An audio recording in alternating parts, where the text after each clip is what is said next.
রাজ্যে অবস্থানকারী বা লুকিয়ে থাকা বাংলাদেশ এবং মায়ানমার থেকে বেআইনি অনুপ্রবেশকারীদের শীঘ্রই চিহ্নিত করে ফেরত পাঠানোর দাবি নিয়ে রাজভবনে এলেন মথার বিধায়ক রঞ্জিত দেববর্মার নেতৃত্বে এক প্রতিনিধি দল।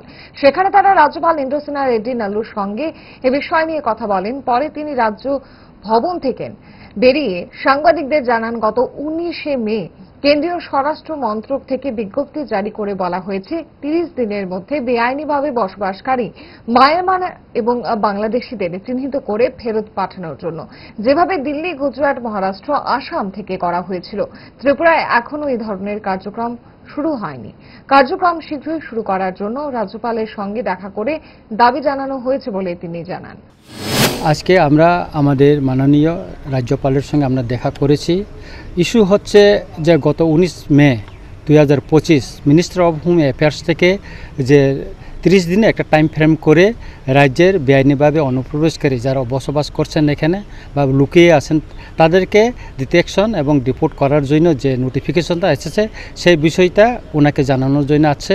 এবং এটা আমরা ওনাকে জানিয়েছি যে দিল্লিতে, মহারাষ্ট্র, গুজরাট এবং অন্যান্য রাজ্যে এবং উত্তর পূর্বাঞ্চল আসামে এটার ইতিমধ্যে কার্যকর শুরু হয়ে গেছে, কিন্তু ত্রিপুরায় আজ পর্যন্ত নীরব কেন, এই বিষয়টা ওনাকে আমরা জানাচ্ছি।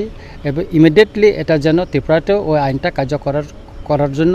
এবং 2017 সালেও এরকম একটা নোটিফিকেশন হয়েছিল, তখনও কার্যকর হয়নি। এবং গতকাল এখানে হোম মিনিস্ট্রি থেকে আবার একটা চিঠি আমার কাছে আছে, আমাকে কপি দিয়েছে, সেই কপিগুলিকে ওনাকে দিয়েছি। এবং সেখানে স্পষ্ট লেখা আছে এখানে কোথায় কিভাবে এখানে বিদেশিরা থাকতে পারবে না, কিভাবে থাকতে পারবেন, এটা বলছেন। মাননীয় রাজ্যপাল এটা শুনেছেন, উনি সবটা পার্ট টু পার্ট উনি করেছেন।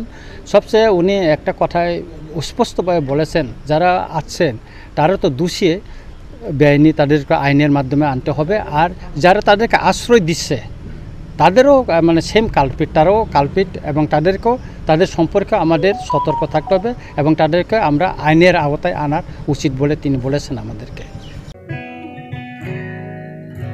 জুড়ে থাকে বাঁধন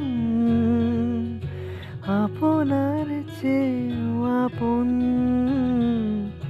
জুড়ে থাকে বাঁধন আপনার চেয়েও আপন, আপনার চেয়েও আপন।